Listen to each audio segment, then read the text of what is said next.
그 십자가 지셨네 우리 위해. 아버지의 뜻 이루소서. 저며 오린 아픔 모두 거두시리. 얼마나 아프실까. 저절한 것도 그 십자가 피 흘림없이 이룰 수 없네. 고난받을 이유 없으신 주 순종하셨네. 그 십자가 지셨네 우리 위해. 피 흘림없이 이룰 수 없네. 고난받을 이유 없으신 주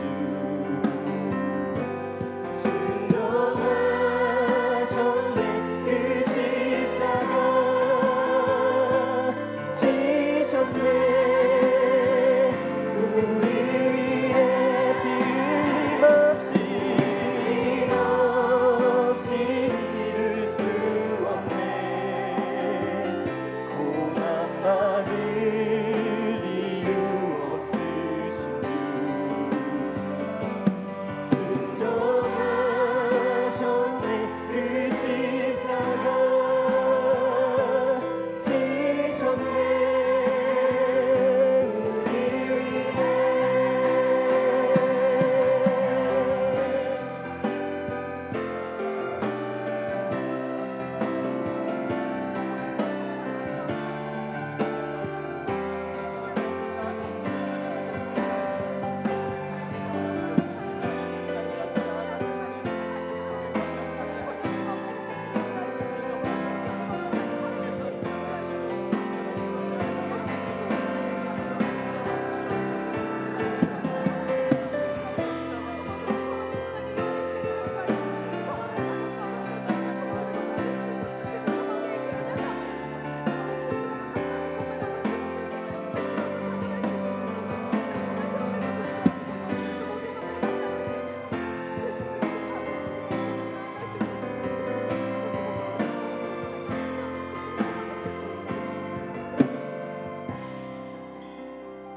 피 흘림없이 이룰 수 없네.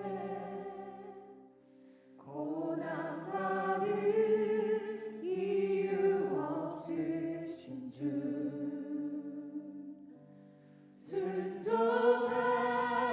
순종하셨네. 그 십자가 지셨네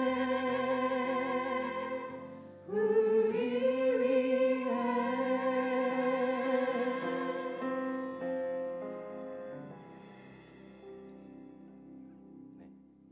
아멘.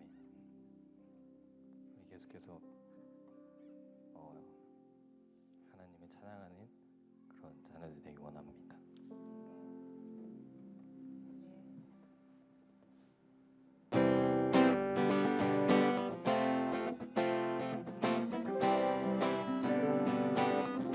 주를 향한 나의 마음, 주를 향한 나의 마음 누구도 뺏지 못해.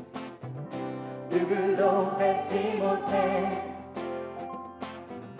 이 세상 어디 가도 그 사랑 넘쳐나네.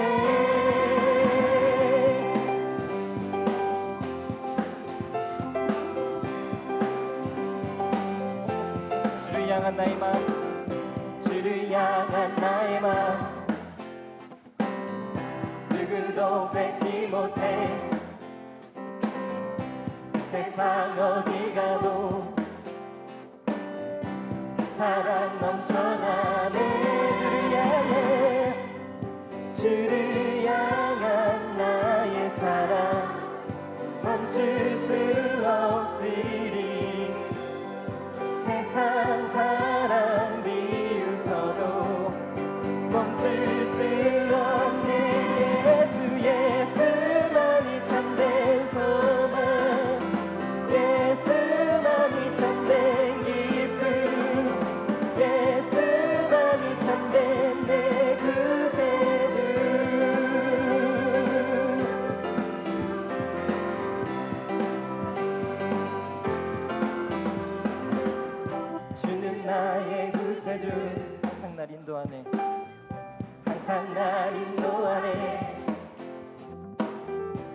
세상 어디 가도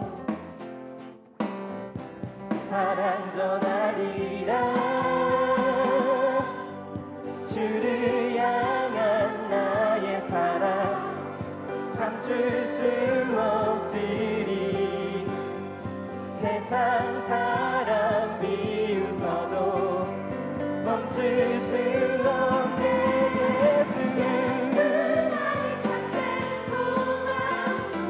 예수만이 참된 기쁨, 예수만이 참된 내 구세주. 예수만이 참된 소망, 예수만이 참된 기쁨, 예수만이 참된 내 구세주.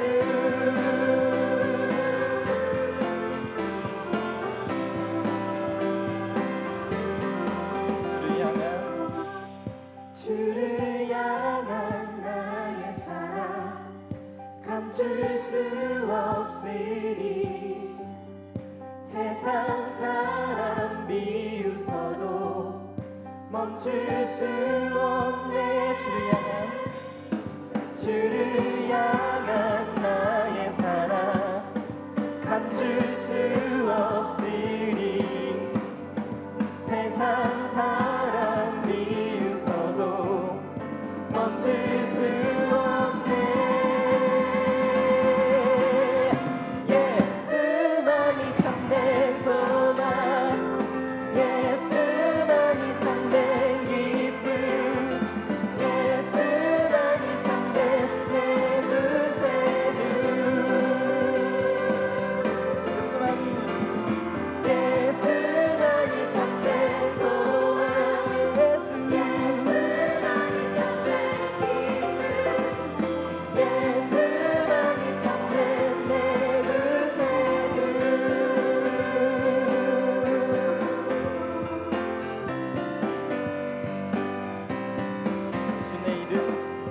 주의 이름 부르시네.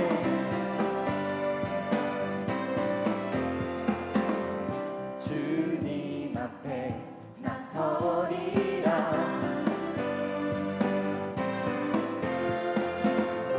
이 세상 그 무엇도 내게 만족함없네.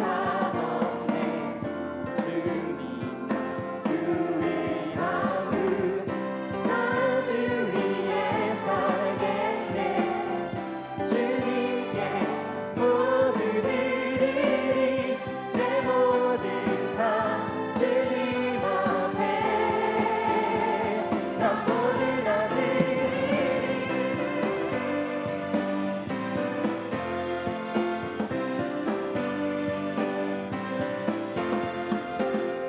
주님 나의 주 되시니 이전과 같지 않으리. 이전과 같지 않으리.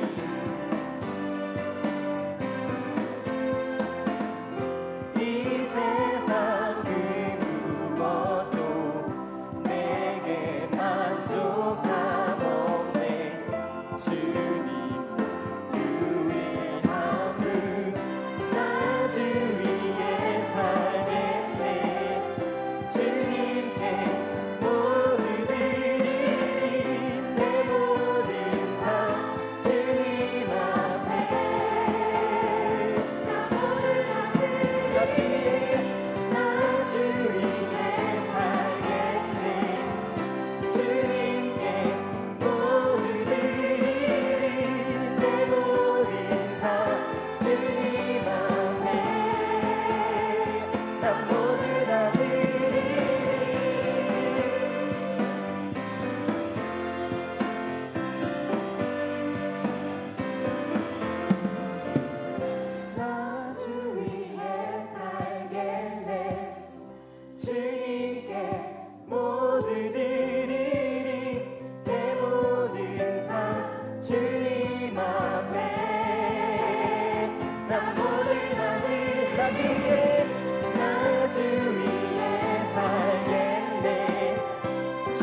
나 주 위에 살겠네 나 주 위에 살겠네 주님께 모두 드리리 내 모든 삶 주님 앞에 난 모두 다 드리리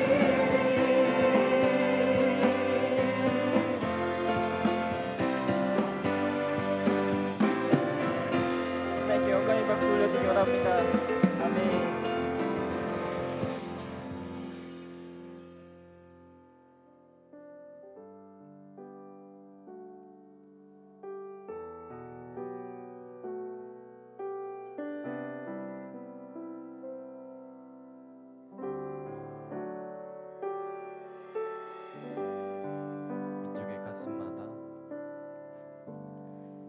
민족의 가슴마다 피 묻은 그리스도를 심어 이 땅에 부르고 부를 그리스도의 계절이 오게 하소서 오게 하소서 이 땅에 하나님의 나라가 이루어지게 하옵소서 모든 사람의 마음과 교회와 가정에도 하나님 나라가 임하게 하여 주소서 주의 청년들이 예수의 꿈을 꾸고 인류 구원의 환상을 보게 하소서 한 손에 복음 들고 한 손에 사랑을 들고 온 땅 구석구석 누비는 나라 되게 하소서 가사의 내용을 생각하시면서 민족의 가슴마다 민족의 가슴마다 피 묻은 그리스도를 심어 이 땅에 부르고 부를 그리스도의 계절이 오게 하소서 오게 하소서 이 땅에 이 땅에 하나님의 나라가 이루어지게 하옵소서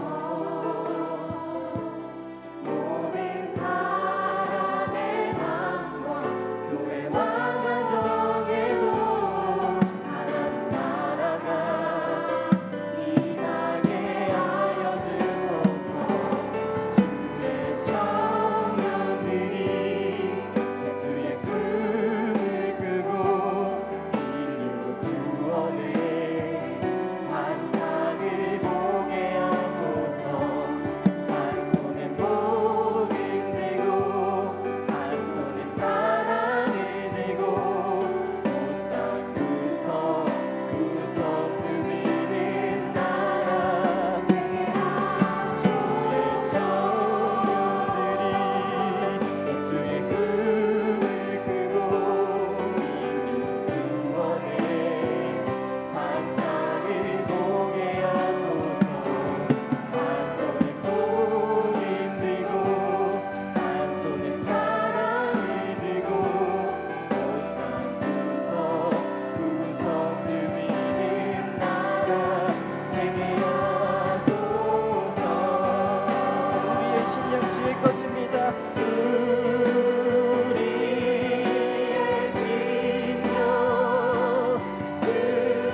하나님께 우리의 모든 것을 바치며 나아가겠다고 기도하며 예배로 나아가시겠습니다.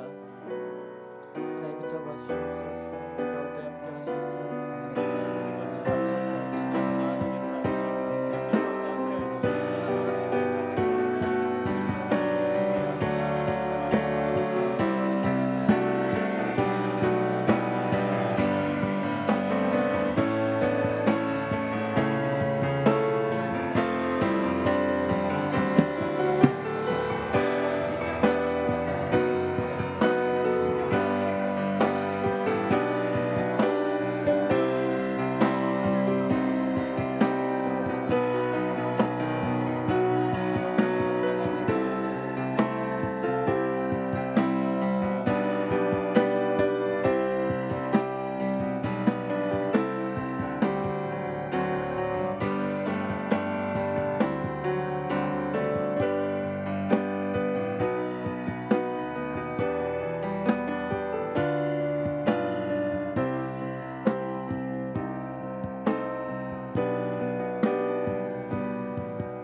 전능하시고 자비로우신 하나님 아버지, 우리의 가슴에 주를 향한 뜨거운 마음을 주시고 젊음의 때를 허락하시어 이 시간 오후 예배로 하나님께 경배드리게 하심을 감사드립니다.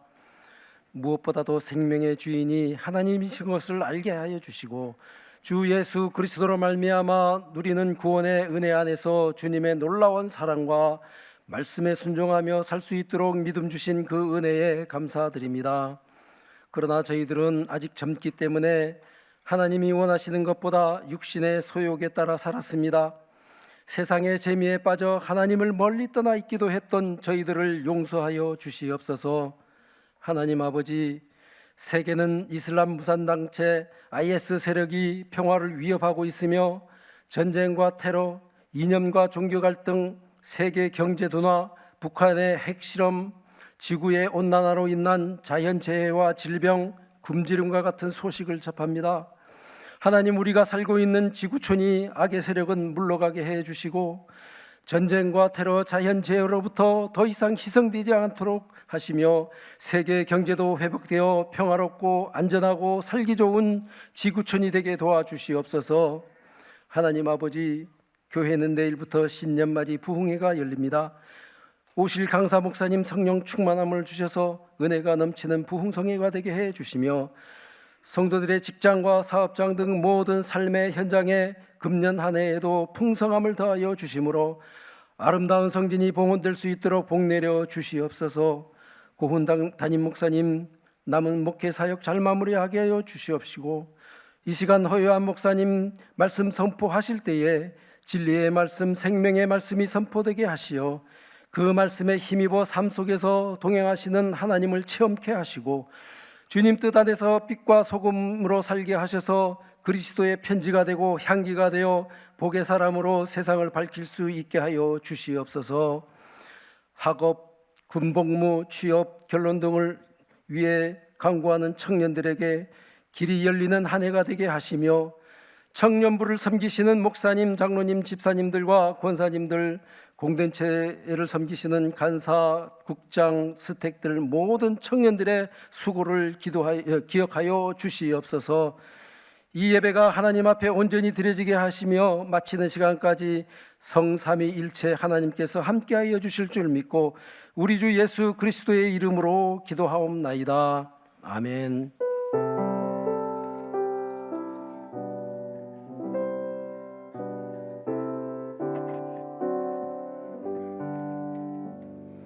하나님께서 오늘 우리에게 주실 말씀은 고린도전서 12장 1절에서 11절까지의 말씀입니다.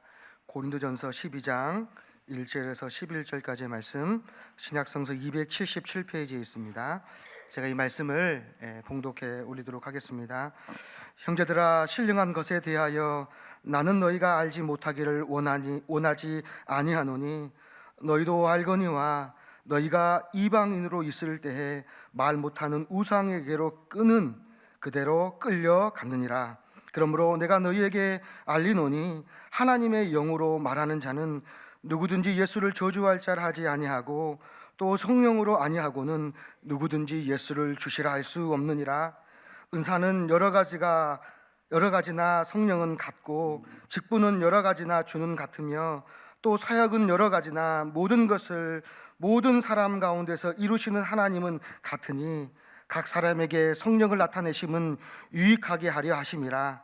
어떤 사람에게는 성령으로 말미암아 지혜의 말씀을, 어떤 사람에게는 같은 성령을 따라 지식의 말씀을, 다른 사람에게는 같은 성령으로 믿음을, 어떤 사람에게는 한 성령으로 병 고치는 은사를, 어떤 사람에게는 능력 행함을, 어떤 사람에게는 예언함을, 어떤 사람에게는 영들 분별함을, 다른 사람에게는 각종 방언 말함을, 어떤 사람에게는 방언을 통역함을 주시나니 이 모든 일은 같은 한 성령을 행하사 그의 뜻대로 각 사람에게 나누어 주시는 것이니라. 아멘. 이 시간 목사님 나오셔서 나는 성령의 능력으로 삽니다라는 말씀을 선포하실 때 여러분 큰 은혜 받기를 바라겠습니다.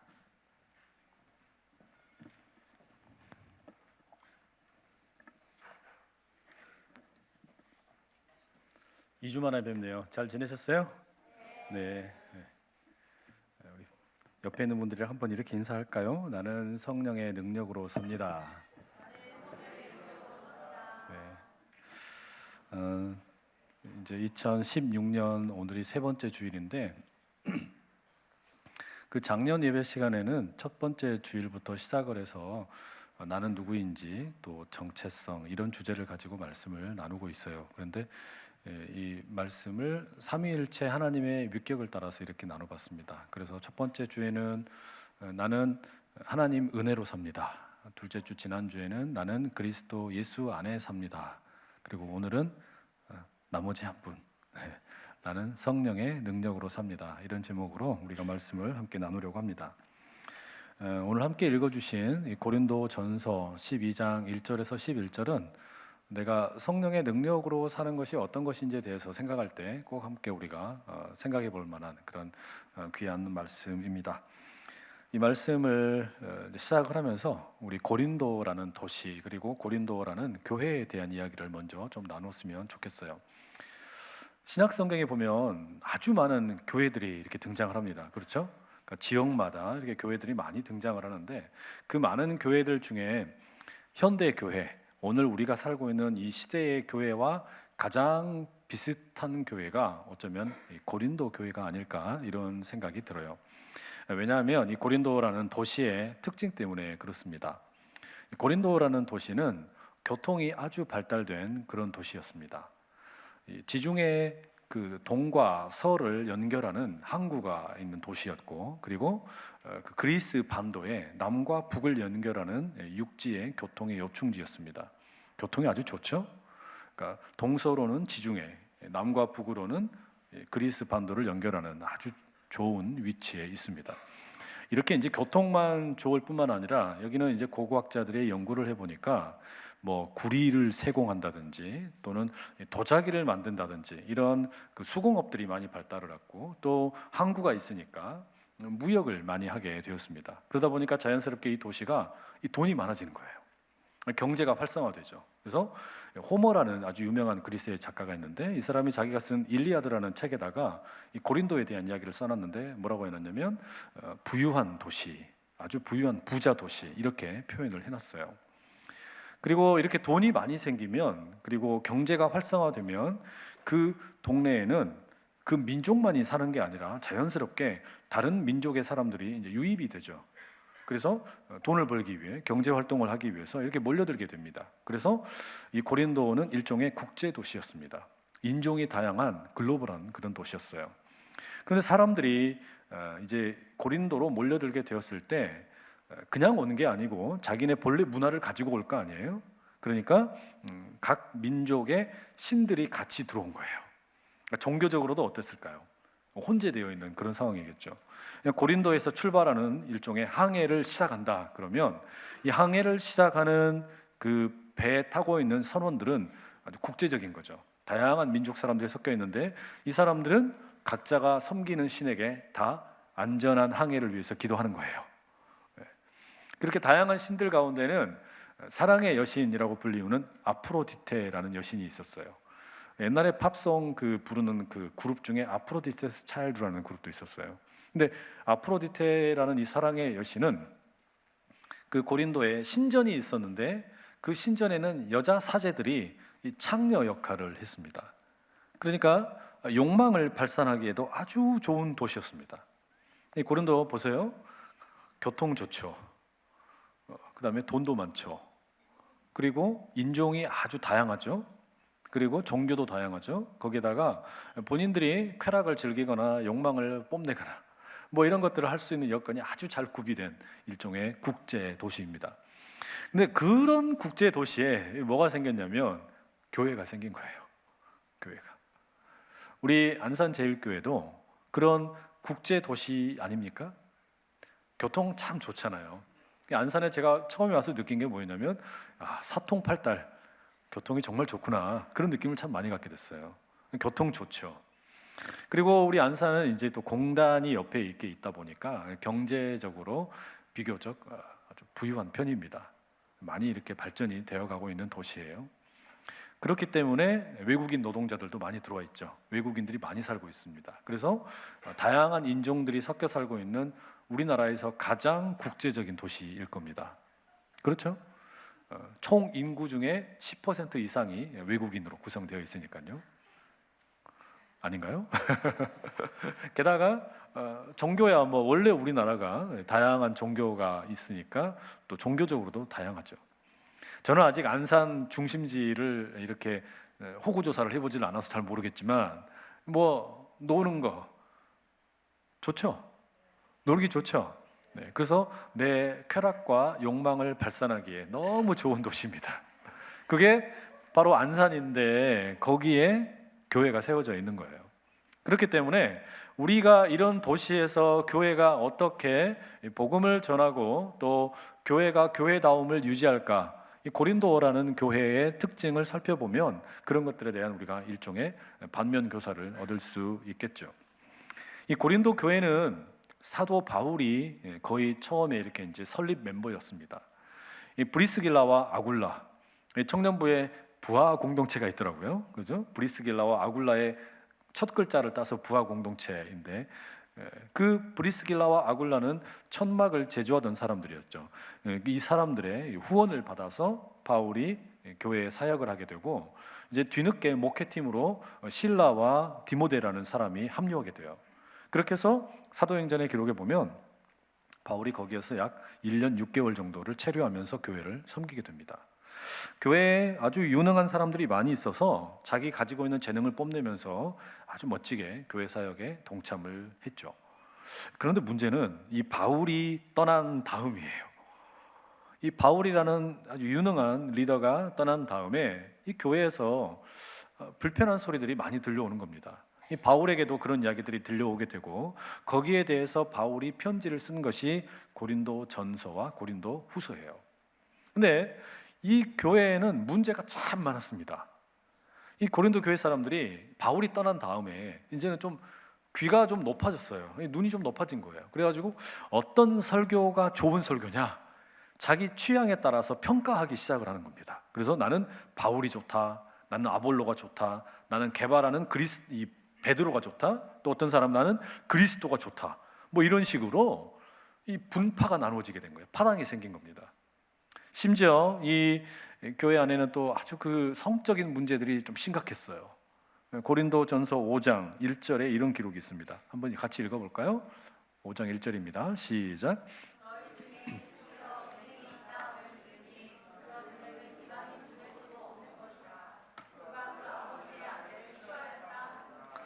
누가 그 아버지의 아내를 취하였다 하미라. 이거 완전 막장 드라마죠.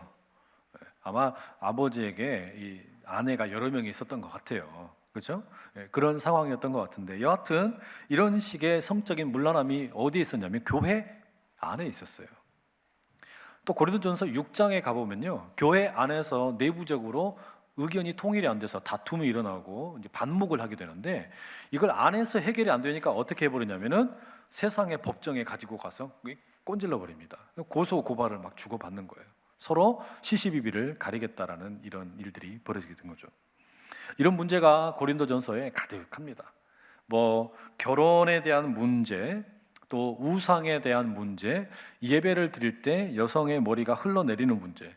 지금은 우리 여성분들 머리 가지고 예배 때 누가 뭐라고 그럽니까? 이 교회는 그거 가지고 시비 걸고 싸웠어요. 성만찬 드리는 문제, 또 부활 교리에 대한 문제. 이건 뭐 거의 완전히 문제를 모아놓은 백화점이에요. 교회와 관련된, 교회 생활하는데 일어나는 일이라는 일은 다 갈등이고 문제인 거예요. 오늘 우리가 읽은 본문에는 바로 그 많은 문제들 가운데 또 하나가 추가된 겁니다. 성령에 대한 문제예요. 성령의 은사에 대한 문제입니다. 어떤 사람들이 자신이 받은 성령의 은사, 성령께서 주신 은사가 있는데 이거를 다른 사람의 것보다 내 것이 더 낫다고 뽐내고 자랑하고, 심지어는 다른 사람들의 것을 하대하고, 이런 갈등이 일어나게 된 거예요. 성령의 은사가 이렇게 갈등이 조장이 되는 겁니다. 이 본문에 보면은 성령의 은사가 한 9가지 정도 소개가 되고 있어요. 뭐 지혜, 지식, 병고침, 영분별, 능력 행함, 애언, 방언, 통역. 그다음에 뭐가 빠졌을까요? 믿음.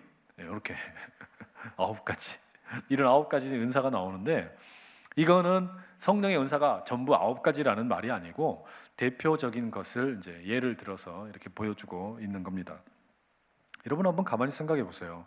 이렇게 좋은 국제 도시, 여건이 좋은데, 아니 그러면 좀 사이좋게 지내면 좋잖아요. 국제 도시라는 환경과 또 받은 은사들도 이렇게 많은데 도대체 왜 싸우는 걸까요? 왜 이렇게 파이팅이 넘치는 걸까요? 아이러니하게도 받은 게 너무 많기 때문입니다. 가진 게 너무 많기 때문이에요. 지금 누리고 있는 환경이 너무 좋고, 그리고 받은 은사가 너무 많으니까 이거를 가지고 어떻게 써야 될지를 모르니까 문제가 생기는 거예요. 실제로 그래서 돈이 많은 사람들이 많은 게 문제가 돼가지고 갈등을 일으켰다가 혼란을 겪는 경우들이 있잖아요. 그것처럼 이 교회에 있던 사람들이 대부분의 사람들이 다 평균 이상의 사람들이었습니다. 중산층이에요. 그런데 이 사람들이 사회에 나가면 다 인정받던 사람들입니다. 뭐 대인 관계 잘하지, 사업 잘하지, 돈 잘 벌지, 뭐 또 판단 능력도 뛰어나지, 다 존중받지, 이런 사람들인 거예요. 그런데 거기에다 뭐까지 있는 거예요? 영적인 능력까지 있는 거예요. 뭐 믿음의 은사 있지, 방언하지, 애언하지, 지혜 있지, 지식 있지, 이런 다양한 은사들까지 있으니까 얼마나 좋은 사람들입니까? 그렇죠? 세상적으로도 상당히 레벨이 높고 거기에다가 영적인 은사까지 가지고 있으니까 잘하면 좋잖아요. 근데 싸운단 말이에요. 가진 게 많은 것이 때로는 어렵게 만들기도 합니다. 이 받은 바 은사를, 하나님이 주신 거를 잘 써야 되잖아요. 잘. 근데 그걸 몰랐던 거예요.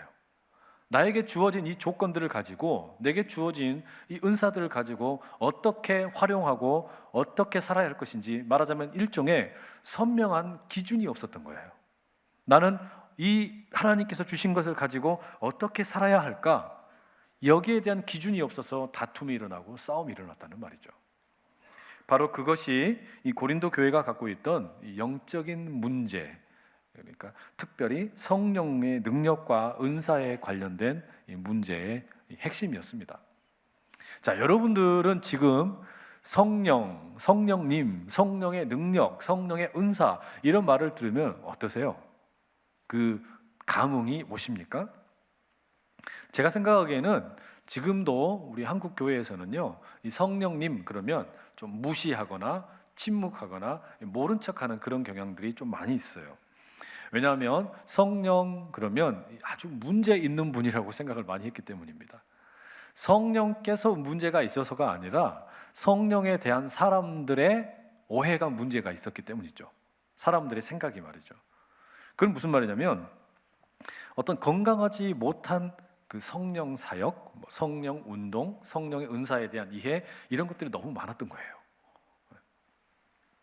오늘은 제 이야기 잠깐 좀 드리겠습니다. 저는 그 초등학교와 중학교를 저기 전라남도 보성이라는 아주 시골 마을에서 보냈어요. 아주 시골입니다. 근데 거기에서 제 아버지가 목회를 하시고, 그리고 이제 지역에 있는 그 교회를 위해서 기도원을 자그마하게 운영을 하셨어요. 근데 이 기도원에서 이제 여름과 겨울이 되면 늘 뭐가 있었냐면 뭐 하계 또는 동계, 산상 특별 대성회 이런 게 있었어요. 그런 현수막 보신 적 있어요? 네. 이런 현수막에는 늘 대성회가 들어가지 소성회 이런 건 없습니다. 다 대성회, 다 대성회. 그래서 그렇게 여름이나 겨울이 되면 저는 이제 그 기도원에 이렇게 올라가요. 거기서 이제 살기도 하고 이렇게 지냈단 말이죠. 거기 뭐 교회 건물도 허름했고, 기도원의 건물 허름했고, 악기가 좋은 것도 없고, 뭐 여기 스피커도 많고 드럼도 있고 많이 있잖아요. 악기도 아무것도 없었어요. 그냥 스피커에 오래된 건반 하나, 이게 전부였어요. 그런데 거기에서 그래도 그때는 그냥 찬양하면 참 재미있고 신났어요. 찬양을 하면 이 동네 여기저기에서 모여든, 각 교회에서 모여든 그 권사님들이 찬양만 했다 그러면은 앉아 계시지를 않아요. 벌떡 일어나가지고 막 덩실덩실 막 이런 거 있잖아요. 이렇게 막 춤을 추면서 찬양을 하는 거예요. 그러면 이 춤을 추니까 뭐가 필요합니까? 리듬을 맞춰줄 게 좀 필요하잖아요. 그러니까 이제 드럼은 없는데 뭐가 있었냐면 큰 북이 하나 있었어요. 큰 북. 그래서 그 큰 북을 제가 종종 치곤을 했어요. 그래서 저는 그런 북 치는 소년이었습니다. 그렇게 그 찬양을 하는데요. 이 기도원은, 이 기도원에서의 그 노래, 이 찬양은 정말 특이한 힘이 있었어요. 어떤 노래를 갖다 주든지, 어떤 곡절을 갖다 주든지 모든 노래는 다 쿵짝 쿵짝 쿵짝에다가 4분의 4박자로 다 바꿔버려요. 가사만 바뀌고 곡조는 똑같아. 이런 식으로 이렇게 부르는 거예요. 그래도 참 신나게 아주 잘 참여했던 기억이 나요. 그리고 뭐 오시는 부흥사 목사님들의 설교도 재미있고 뭐 찬양도 열심히 했던 그런 기억이 납니다. 그런데 딱 하나 제가 거기서 늘 조마조마했던 게 하나 있었어요. 그게 뭐냐면 기도 시간이에요. 기도 시간. 기도 시간이 되면 늘 좀 조마조마했습니다.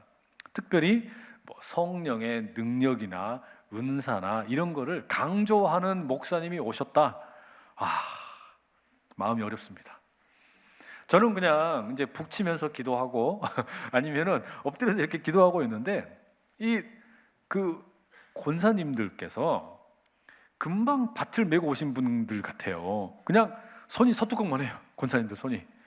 근데 오셔가지고 뭘 하냐면 저한테 와가지고 등짝을 막 때리면서 기도를 하는 거예요. 그거 뭔지 알아요? 안찰이라고 부르는 기도. 안찰이라고 하면서 때리면서 등짝을 그냥 때리는 것만 해도 괜찮아, 거기까지는. 근데 그 다음에 뭐라고 하냐? 목사대라 이놈아, 목사대라 이놈아. 그때 제 이 등짝이 막 불이 나게 맞았어요. 저는 지금도 왜 그렇게 저를 때렸는지 이유를 모르겠어요. 여하튼 엄청나게 많이 맞았습니다. 그 안찰이라는 것 때문에 말이죠. 게다가 이제 또 뭐 방언 받아야 된다라고 이제 앞에서 부흥사 목사님이 딱 이야기하잖아요. 난리가 납니다. 그때부터. 어떤 분은 엉엉 울고 있고, 또 한편에서는 막 희죽희죽 웃고 난리가 나고, 또 어떤 사람은 심지어 멍멍이 소리를 내면서 막 기도를 하는 거예요. 그런데 이렇게 성령의 은사들이 막 나타나고 막 이러면요, 이거 너무 유별난 거 아닌가? 왜 이렇게 소란스럽게 믿어야 되나? 좀 점잖게 믿으면 안 되나? 그런 마음이 이렇게 제 안에서 불끈불끈 막 올라왔단 말이에요. 그런데 그 중에 제가 잊혀지지 않는 장면이 하나 있어요. 한 번은 이 강사분이 성령의 은사를 강조하고 방언을 강조하는데 오늘 방언을 다 받아야 된대요. 방언을. 근데 아무리 해도 안 나오는데 어떡해요? 이렇게 하는데 아무것도 안 나오는데 어떡하는 거예요? 그랬더니 뭐라고 하시냐면은 도저히 안 되면 기차 방언이라도 하라는 거예요. 그게 뭐냐? 칙칙폭폭 힝, 칙칙폭폭 힝 이렇게라도 하라는 거예요. 저에게는요 그런 모습이 마치 꼭 그 경쟁하는 것처럼 보였어요. 누가 목소리가 더 크냐, 누가 더 이 방언이 더 잘하냐, 무슨 경진 대회 하는 것 같은 그런 느낌이 있잖아요. 지금 생각해도 아찔합니다. 그런 기억 때문인지 모르지만 제가 이 청년 시절을 지나서 신학을 공부할 때 성령의 성자도 쳐다보기 싫었어요. 그러니까 성령의 성자도 보기 싫었고, 뭐 성령의 은사, 성령의 능력 이런 것들에 대해서는 제 마음에서 아예 그냥 담을 딱 닫고 살았단 말이에요. 이성적으로 좀 점잖게, 아주 점잖게. 그래도 전능하시고 위대하시고 놀라우신 하나님을 믿고 섬길 수 있지 않겠냐, 이런 생각이 막 있었단 말이에요. 그래서 뭐 침묵으로 기도하는 것도 좋아하게 되고, 또 묵상하는 거 좋아하게 되고, 이렇게 되었습니다. 뭐 성령의 능력이니 은사니 이런 것들은 그냥 저에게는 아주 먼 옛날 이야기가 된 듯했단 말이죠. 어쩌면 제가 경험한 그 성령에 대한 이런 그 상반된 이 두 가지 입장이 아직도 한국 교회 안에서 나타나는 그런 모습이 아닐까 생각이 됩니다. 여전히 한국 교회 안에서 어떤 분들은 성령의 능력을 많이 강조하시고, 또 그게 지나치면 어떤 이야기들까지 하시냐면, 구원의 확신은 그 사람이 방언을 하느냐 아니면 애언을 하느냐, 성령의 은사를 받아야만 구원의 확신이 있다, 이렇게 아주 주장하는 분들도 계세요. 그런 이야기는 아무리 봐도 좀 신빙성이 떨어지는 이야기 같습니다. 그래서 그런 이야기는 비판을 받죠. 또 어떤 분들은 이 성령에 대해서, 성령의 은사에 대해서 비판하시면서 성령은 하나님이신데 지나치게 어떤 분들은 그 성령을 도구화한다라는 그런 비판도 하세요. 그러니까 성령님이 마치 그 거실에 놓여 있는 텔레비전이고 내가 리모컨 키를 들고 있는 거예요. 그래서 내가 온 하면은 켜지고, 내가 오프 하면 꺼지고, 성령을 내가 쥐락펴락하는 것처럼 생각하는 사람들이 있다는 거예요. 그것도 여전히 문제 있는 거겠죠, 그렇죠? 저도 그렇게 생각합니다. 그런데 이런 그 성령에 대한 비판과 또 성령에 대한 어떤 그 거부 반응, 이런 것들이 교회 안에 점점 켜켜이 쌓여가다 보니까 어떤 일이 생겼는지 아세요? 이제는 아예 성령의 은사는 물론이고 성령 자체에 대해서 침묵하고, 성령의 사역에 대해서 아예 입을 닫아버리는, 일하심에 대해서 무관심해버리는 일들이 교회 안에도 생겨나게 되었습니다. 그럼 어떤 일이 생길까요? 교회가 성령에 대해 침묵하고 성령의 능력에 대해서 무관심해지게 되면 그 교회는 죽은 교회가 되기 쉽습니다. 왜냐하면 교회는 곧 성령께서 운행하시는 곳이기 때문입니다. 내 자신도 마찬가지죠. 나는 성령께서 능력을 주셔야만 살 수 있는 사람이거든요. 나는 뿐만 아니라 우리 가정도, 우리의 학교도, 우리의 직장도, 우리 교회도, 이 나라와 사회와 온 세계는 성령께서 함께 하시지 않으면 도무지 굴러갈 수 없다라는 말이죠. 그걸 창세기 1장에서는 이 천지를 창조하실 때 하나님의 영이 수면 위를 운행했다라는 표현을 쓰고 있어요. 말하자면 한 개인으로부터 온 천지 피조물이 다 성령님의 운행하심을 경험하고 있다라는 거예요. 그런데 교회에서 거기에 대해 침묵을 해버리면 어떻게 돼요? 성령의 능력이 전혀 나타날 수가 없게 된단 말이죠. 여러분이 보시기에 저는 점잖아 보입니까? 아니면 그냥 화끈하게 막 이럴 것 같습니까? 저는 아주 그냥 잠잠해요. 그런데 제가 그 쓰디쓴 이 안찰이나 기차 방언의 그 추억 때문에 여전히 성령의 능력이나 은사에 대해서 폐쇄적인 생각을 가지고 있을까요? 아니면 바뀌었을까요? 짐작을 잘하는 분들은 아마 이야기의 흐름을 보니까 바뀌었다고 이야기할 것 같다라고 생각했겠죠. 저의 목회와 그리고 신학의 공부 가운데 점점 더 드는 확신이 하나 있다면 그건 뭐냐면요, 하나님의 성령이 함께 해 주셔야만 목회가 될 수 있고, 하나님의 성령이 함께 해 주셔야만 신학이 진짜 신학이 될 수 있다는 확신이 저에게는 점점 더 많이 들게 되었습니다. 그래서 여러분, 그렇게 그 기도에 대한 어떤 아픈 추억, 성령의 은사에 대한 아픈 추억이 있었던 저희지만 지금 제 첫 번째 기도 제목이 뭔 줄 아세요? 성령의 능력을 달라라는 기도입니다. 특히 치유의 능력을 달라는 게 제 1번 기도 제목 중에 하나예요. 왜냐하면 그러니까 지난주 월요일부터 이제 제가 안산 제일교회에서 처음으로 새벽 기도회를 인도하게 되었어요.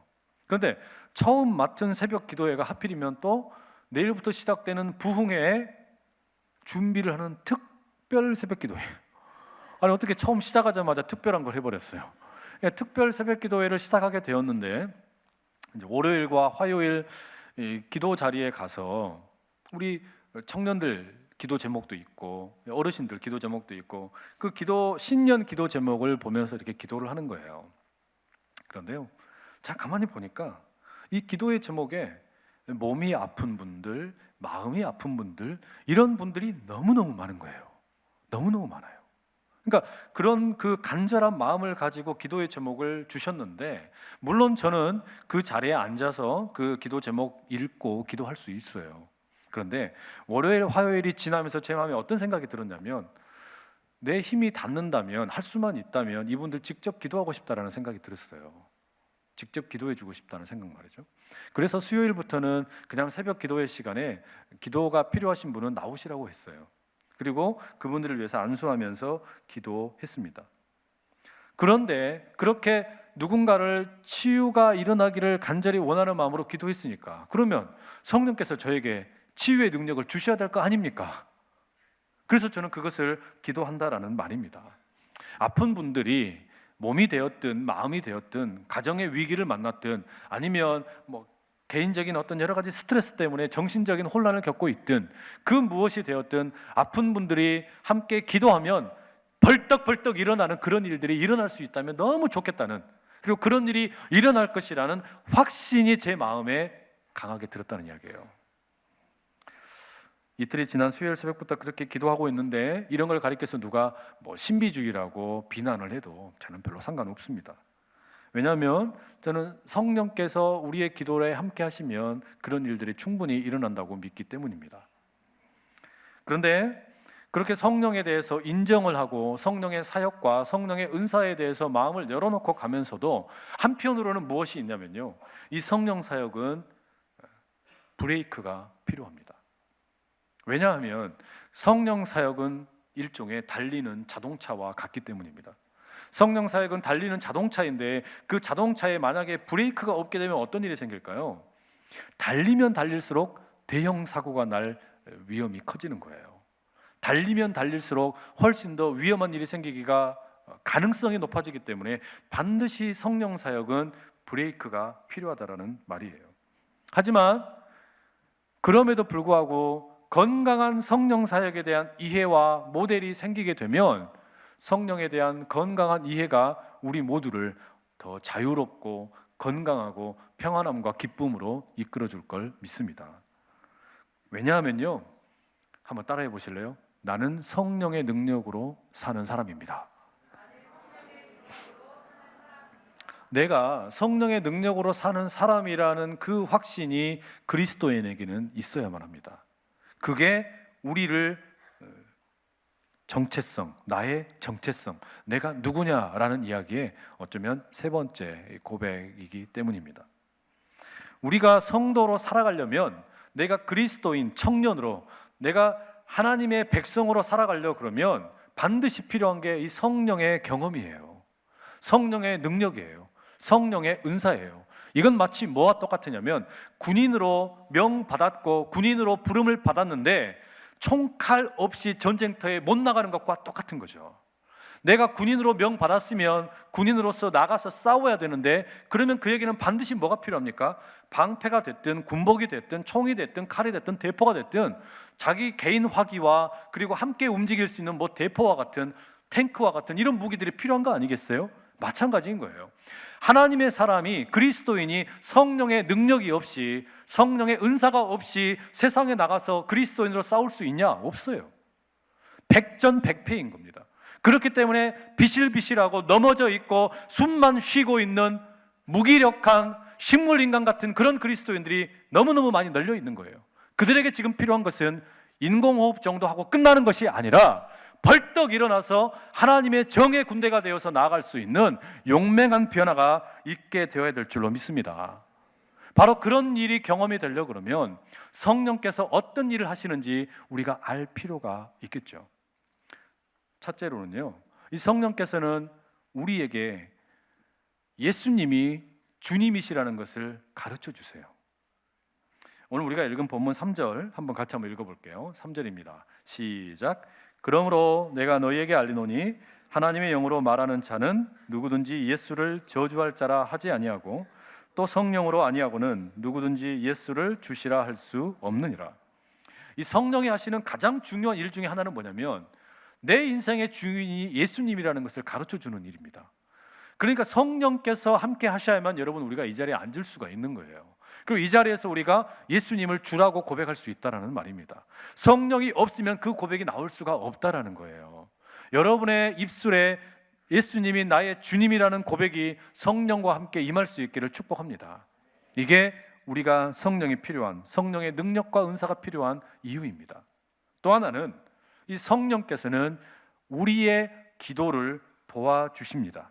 로마서 8장 26절 말씀인데요, 같이 한번 읽어보겠습니다. 시작. 이와 같이 성령도 우리의 연약함을 도우시나니 우리는 마땅히 기도할 바를 알지 못하나 오직 성령이 말할 수 없는 탄식으로 우리를 위하여 친히 간구하시느니라. 성령은 기도의 영이에요. 그러니까 성령은 우리의 기도의 자리에서 우리를 도우시는 분입니다. 그런데 여기서 성령이 우리의 연약함을 돕는다라고 그러니까 내가 몸이 아파서 기도 못할 때 나를 대신해서 기도한다 그런 말이 아닙니다. 성령이 우리의 연약함을 도우신다라는 것은 내가 무슨 기도를 해야 될지 그 방향을 제대로 가르쳐 준다라는 말이에요. 왜 그럴까요? 내가 내 힘으로는 제대로 된 기도를 할 수가 없기 때문에 그렇습니다.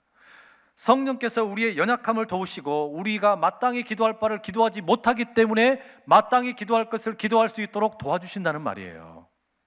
우리는 그 연약함이 있는 겁니다. 나는 자꾸 다른 기도를 하려고 하는 거예요. 그런데 기도의 영이신 성령께서 나로 하여금 진짜 기도의 진정한 목적, 그 진정한 목적인 하나님의 영광을 먼저 구하도록 우리의 기도를 끌고 가신다는 말이죠.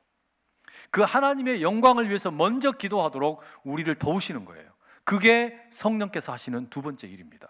때문에 내가 기도의 사람이 되고 싶다, 기도하는 그리스도인 청년이 되고 싶다, 그렇다면 우리는 먼저 그 성령님의 도우심을 받아서 나의 연약함을 도우시고 마땅히 기도할 바를 기도하도록 도우시는 성령님이 필요하신 줄로 믿습니다.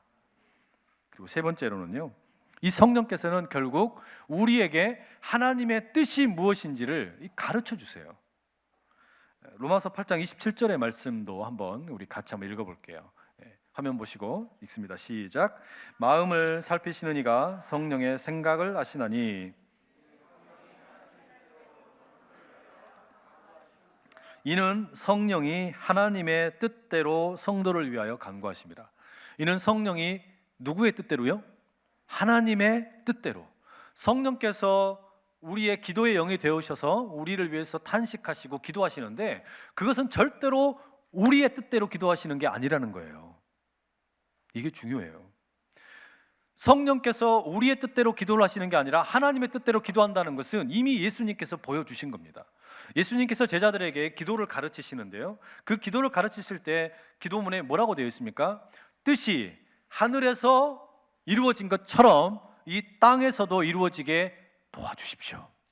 예수님 그렇게 기도하셨잖아요. 그렇게 제자들에게 기도를 가르치셨어요. 그게 무슨 말일까요?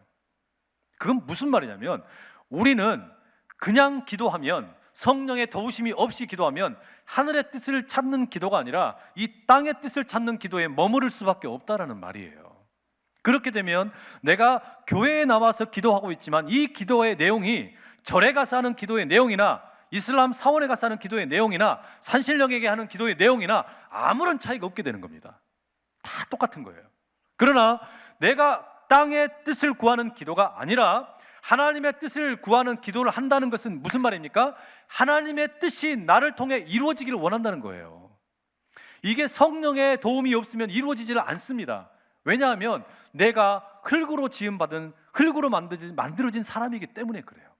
그렇기 때문에 우리의 1차적인 관심은 늘 어디에 있습니까? 몸에 있는 거예요. 흙에가 있는 겁니다. 이 땅에가 있는 거예요. 그렇기 때문에 나의 1차적인 관심은 땅의 문제, 지금 내게 필요하다고 생각되는 것에 늘 함몰되어 있기가 쉽다는 거죠. 그런데 성령은 우리의 그 기도를 돌이키시는 거예요. 땅에 있는 문제에 머물러 있지 말고 뛰어넘어라. 하나님의 뜻을 따라 기도해라. 여러분, 이렇게 기도하면 망할 것 같죠? 이렇게 기도하면 손해볼 것 같죠? 이렇게 기도하면 내 인생이 종칠 것 같고 완전히 그냥 밑바닥 인생이 될 것 같은 그런 두려움이 느껴지지요? 그런데 아닙니다.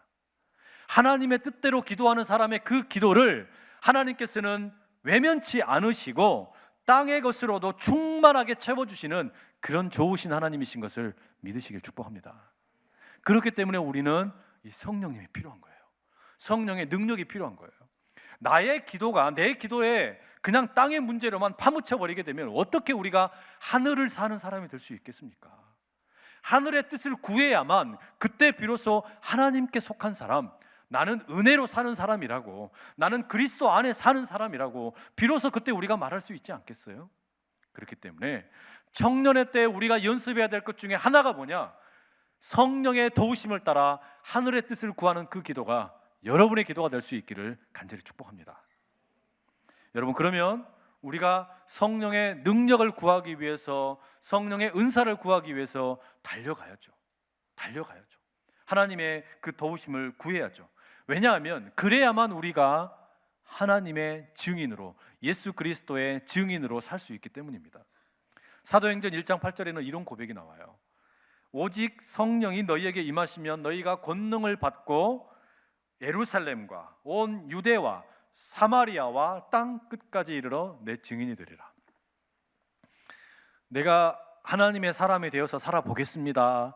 내가 하나님의 위대한 일을 증거하는 사람이 되겠습니다. 그것은 언제 시작되는 거냐면 성령님이 임하시면, 성령이 너희에게 임하시면 그 다음에 권능을 받아서 그 일이 가능하다는 거예요. 그러니 성령을 구하지 않아야겠습니까? 우리가 모두 그 성령을 구하여 진정한 그리스도의 증인으로 살아가는 기쁨이 여러분의 인생 가운데 가장 중요한 사역이 될 수 있기를 축복합니다. 그게 뭐 직장이 되었든 무슨 뭐 사역을 하든 교회에서 활동을 하든 선교를 나가든 어떤 것이든 상관이 없어요. 어느 자리에서든 내가 그리스도의 증인이 되는 삶을 살고 싶다면 돈의 증인도 아니고 명예의 증인도 아니고 학력의 증인도 아니라 그리스도의 증인으로 살기를 원한다면 성령님이 임하셔서 여러분에게 권능을 더해 주시기를 간절히 축복합니다. 바로 그런 성령의 권능과 성령의 능력과 성령의 은사를 사모하는 사람에게는 또한 뭐가 있어야 되냐면 그 중심에 예수님이 그리스도라는 신앙의 고백이 있기를 축복합니다. 왜냐하면요, 이게 바로 그 브레이크 역할을 해주기 때문에 그래요. 예수님이 주님이시다, 예수님이 나의 주인이시다라는 이 고백이 확실한 사람은 결코 성령의 사역이나 은사 때문에 교만해지지 않습니다. 자기가 가지고 있는 은사가, 내가 가지고 있는 뛰어난 능력이 뭐 지혜든 지식이든 믿음이든 영분별이든 방언이든 통역이든 또는 능력 행함이든 어떤 것이 뭐 두 개 빠졌는데 뭔지 모르겠네. 여하튼 그게 무엇이 되었든지 간에 그 은사보다 더 중요한 건 뭐예요? 예수님이 주님이시라는 신앙의 고백인 거예요. 그러니까 내 은사를 사용을 하면 할수록 어떻게 돼야 되는 겁니까? 주님이 그리스도이심이 더 선명하게 드러나야 되는 거죠. 그런데 문제는 어떤 경우냐? 내게 은사가 좀 있다고, 내게 좀 능력이 좀 있다고, 내게 리더십이 좀 있다고 그걸 가지고 다른 사람을 하대하고 다른 사람을 조종하려고 그러고 다른 사람을 내가 컨트롤하고 판단하고 정죄하는 그런 사람에게는 진정한 성령의 은사가 없는 거예요. 성령의 은사를 제대로 경험한 사람은 그렇기 때문에 겸손한 사람입니다. 왜냐? 예수님이 주인이시기 때문에 그런 거예요. 예수님이 주인이심을 인정하는 사람이기 때문에 그에게 주어진 성령의 은사는 그를 겸손하게 만든다라는 말이죠. 바로 그런 은혜가 여러분에게 충만하기를 축복합니다. 마지막으로 하나 더 드리고 싶은 이야기는 이 성령의 능력과 은사는 나만의 유익을 위한 것이 아니라 공동체 전체를 위한 유익으로 쓰일 때 비로소 빛을 발하게 된다는 겁니다. 여러분, 이 성령의 은사가 있어야만 내가 살고 우리 가정이 살고 여러분의 소그룹 모임이 살고 여러분 청년 공동체가 살고 우리 교회 전체가 살고 우리 나라가 살고 민족이 살고 온 세계 열방이 살게 될 줄로 믿습니다. 그럼 여러분, 저는 이런 꿈을 꾸고 있어요. 우리 청년들이 주일날 예배를 드리기 위해서 모이면서 한 손에 신문지 들고 모여서 남자 청년들이 사설을 읽고 사회에서 어떤 일이 있는지를 보면서 그걸 붙잡고 두세 사람이 모여서 방언으로 기도하는 그런 꿈을 꿉니다. 우리 여자 청년들이 예배를 드리기 위해 지하 1층으로 내려오는 우리 지체들 중에 보니까 환우들이 있고 아픈 친구들이 있으면 그들에게 달려가서 다리를 붙잡고 기도하고 치유의 능력을 구하면서 기도하는 그런 꿈을 꾸는 거예요. 이 자리에 함께 모여서 예배하기 위해 나왔는데 오랜만에 만나는 또래 모임에 두세 사람 모이고 또는 소그룹이 함께 모이면 그 자리에서 서로를 격려하고 중보하면서 믿음의 능력을 달라고 기도하는 그런 꿈을 꾸는 겁니다. 우리가 예배를 드리면서 이 자리에서 또 신혼부부들 저기 위에 계시잖아요. 저기 있는 분들이 함께 있는데 그 자리에서 아직 태의 문이 열리지 않아서 자녀를 달라고 기도하기 원하는 그런 부부가 있다면 가운데에 그들을 두고 함께 손을 얹고 기도하면서 주님, 이 부부에게 믿음의 대를 이을 수 있는 능력을 허락하여 주십시오. 그렇게 기도하는 모습을 꿈꾸는 겁니다. 우리가 함께 이 예배를 드리면서 이 자리에서 주님, 내가 조국 통일의 주역이 되고 하나님 나라를 위해서 헌신하는 일을 살겠다고 상처 많은 안산 땅을 복음화하는 일에 내가 우뚝 일어서겠다는 그런 헌신을 하는 그런 꿈을 꾸는 겁니다. 이 자리에서 우리가 함께 예배하면서 말이 통하지 않는 외국인들도 있고 장애인들도 있는데 그들과 함께 예배하며 사랑으로 통역할 수 있는 그런 꿈을 꿉니다. 우리의 작은 손을 모으고 하나님, 내가 하나님 사랑합니다. 예수님, 내가 예수님을 주님으로 인정합니다. 성령님, 내가 인정합니다. 내게 오셔서 내 삶을 받아주시고 성령님의 뜻대로 나를 붙잡아 주셔서 이 청년의 때에 자빠져 있는 삶 되지 않게 해주시고 일어나서 마음껏 빛을 발하는 주의 백성 되게 하여 주십시오. 그렇게 기도하는 그런 꿈을 꿉니다. 여러분, 이게 허황된 꿈일까요? 이게 그냥 낮잠을 자다가 꾸는 그런 일장춘몽이겠습니까? 아닙니다. 구약성경 요엘서 2장 28절에 이런 예언을 주고 있어요. 그 후에 내가 내 영을 만민에게 부어주리니 너희 자녀들이 장래 일을 말할 것이며 너희 늙은이는 꿈을 꾸며 너희 젊은이는 이상을 볼 것이라. 여러분, 성경은 분명하게 이야기하고 있는 거예요. 하나님의 영을 목회자들에게만 주시겠다고 말하는 게 아닙니다. 내가 내 영을 만민에게 부어주리니, 내가 내 영을 만민에게 부어주리니 자녀들이 애언하고 청년들이 환상을 보고 아비들이 꿈을 꾸는 그런 날이 오게 될 것이라는 겁니다. 청년의 때에 금수저니 흑수저니 그런 비극과 이미 정해져 있는 운명론에 사로잡혀 살 것이 아니라 내 인생을 내가 개척해내면서 하나님의 도우심과 함께 나는 일어선다라는 그런 각오를 가지고 일어설 수 있는 우리 모든 안산제일의 청년들이 다 될 수 있기를 꿈꾸고 축복합니다. 여러분의 그 삶을 하나님이 일으키실 것이니 내가 내 영을 만민에게 부어주리니 나는 성령의 능력으로 삽니다. 우리 모두의 고백이 될 수 있기를 축복합니다. 자리에서 함께 다 일어나시고 이 시간에 우리 같이 한번 기도하시죠. 여러분, 이 시간 우리 같이 기도할 때 이런 제목을 가지고 함께 기도하며 나갈 텐데요. 주님, 내게 성령을 부어 주십시오. 성령을 부어 주셔서 능력을 받아 세계 끝까지 주의 증인되는 삶을 살게 해 주십시오.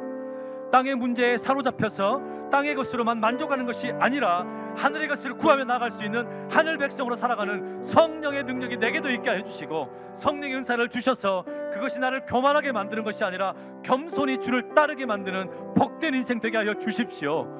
나를 통해 우리 가정이 살게 해주시고 우리 형제들이 살게 해주시고 우리 청년부가 살게 해주시고 나의 인생이 일어서서 주의 빛을 발하고 안산 땅을 변화시키는 하늘의 위대한 청년 되게 하여 주시옵소서.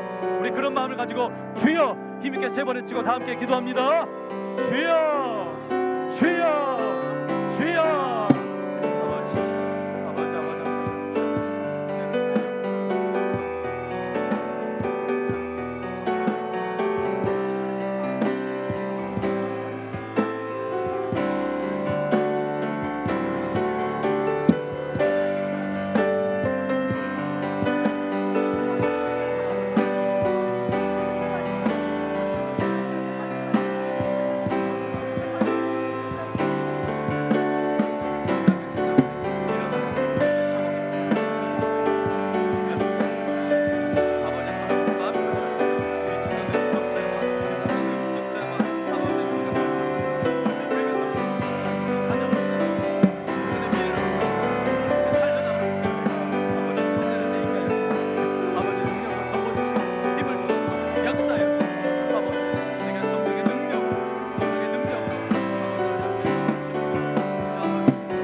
성령을 부으소서. 가물어 메마른 땅에 단비를 내리시는 성령의 단비를 부어 새 생명 주옵소서.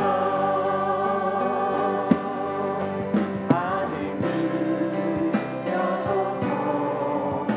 주의 뜻 이루게 성령이 오소서. 이 땅에 영원히 하늘이여소서. 주의 뜻 이루게 성령이 오소서. 이 땅에 영원히 하늘 문 여소서. 하늘 문 여소서. 주의 뜻 이루게 성령이 오소서. 이 땅에 영원히. 여러분, 우리 하늘을 향해 손을 그대로 두 손을 번쩍 들고 제가 기도하겠습니다. 하나님, 청년의 때를 사는 것이 너무나 힘들고 어려워서 땅의 문제에 사로잡혀 땅의 것으로만 기도하고 만족하며 살아가던 우리의 모습을 주님께 맡겨드립니다.